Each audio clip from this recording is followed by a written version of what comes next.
Mayong adlaw, ako si Jason Doval ug kini ang Sun.Star Pilipinas.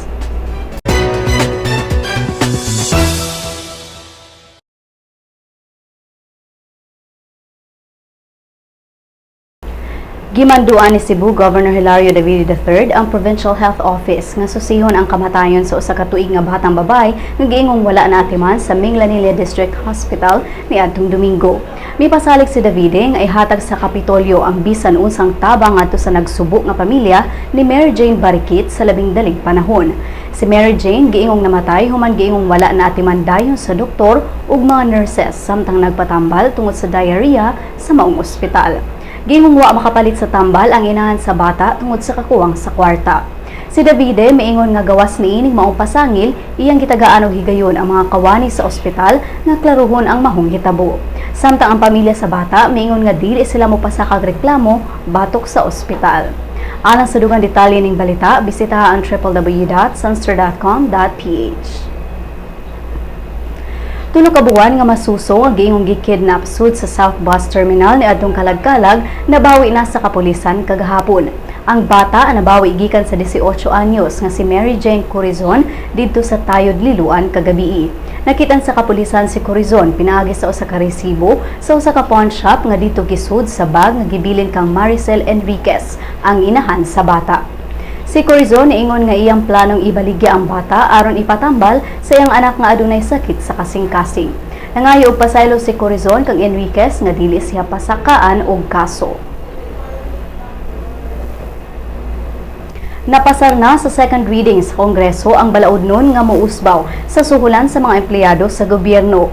Moabot sa 45% ang gikatakdang increase sa suhulan ug mga benepisyo sa mga nagtrabaho sa gobyerno kung mapatuman ang Salary Standardization Law of 2016. Ang House Bill 6268 kinahanglan pang sertipikahan ni President Aquino usa kini maaprobahan sa ikatulo og final reading aron mamahimong balaod. Nakipusab sa House Bill 6268 ang dugang 14th month pay ug enhanced performance-based bonus nga ipatuman sud sa 4 ka tuig. Gidahom o gihandom nga mapatuman ang usbaw sa suhulan sugod Enero sa sunod tuig. 20 ka tawo ang padayong gitambalan karon sa South Cotabato Provincial Hospital human kini na biktima sa food poisoning dito sa Tupi, South Cotabato. Matod sa Municipal Disaster Risk Reduction and Management Officer sa Tupi nga si Emil Sumagaysay nga nakasinati ang mga biktima og pagsakit sa tiyan ug pagsuka human kini mikaon og jelly roll ug yema roll. Duha pa lang sa mga biktima ang nakagawa sa ospital samtang giimbestigahan na sa mga health officials ang maong panghitabo. Kini ang ikaduha nga higayon sa food poisoning sa Tupi.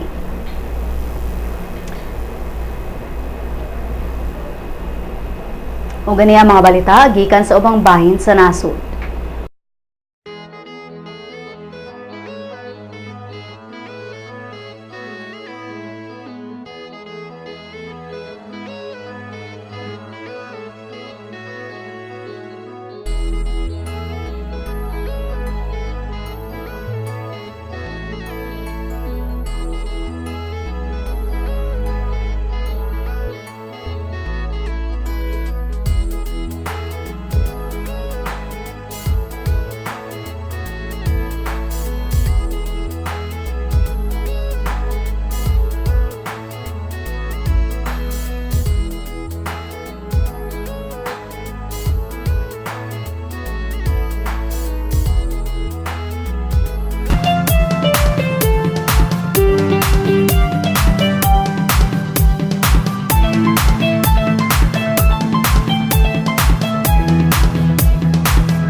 Nakasiguro na og luna ang Filipino-Australian finalist nga si Cyrus Villanueva sa Final Four sa X Factor Australia. Niadtong Martes, ang 19 anyos bi-impress sa judges pinaagi sa iyang rendition sa sikat nga kanta ni Ellie Goulding nga Love Me Like You Do. Love me like you do, love me like you do. Love me like you do, love me like you do. Touch me like you do, touch me like you do. What are you waiting for? I'll let you set the pace, 'cause I'm not thinking straight. my head spinning around, I can't see clear no more. Ang mentor ni Villanueva nga si American rock singer Chris Isaac ningon nga proud kaayo siya ni Villanueva tungod sa improvement niini. Kauban ni Villanueva sa Final Four mao sila si Louis Adams, Big T ug ang duo nga sila si Jess ug Matt.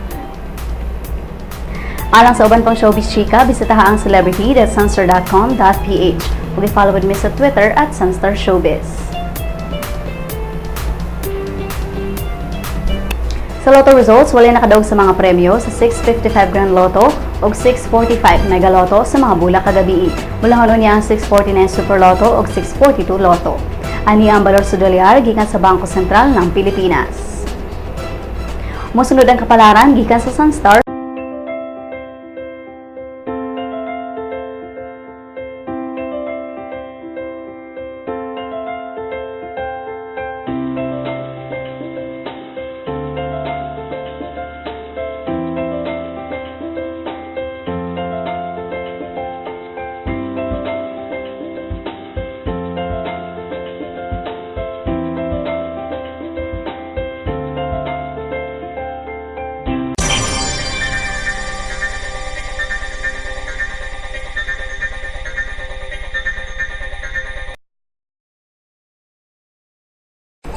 Ug sa atong Christmas countdown, 43 kaadlaw na lang sa dili pa ang Pasko.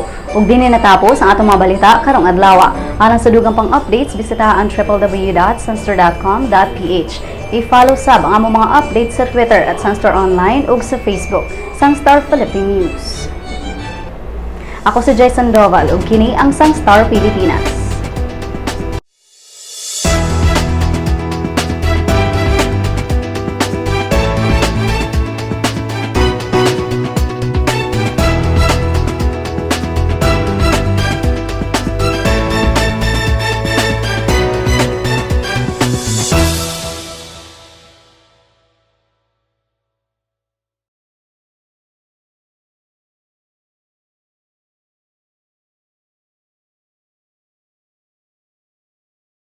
Welcome to the newest member of the Sun.STAR family, My Sun.STAR, a mobile application that allows you to remove all the online clutter and focus on what you want, what you need. To enjoy our latest edition, you must have an Android device, a mobile phone or tablet. Go to the Google Play Store, type My Sun.STAR in the search box. Click on Search. Once brought to the application, click on Install. Wait. When download is complete, click Open. You will be brought to the login page. You may use your Facebook or Google Plus account to register.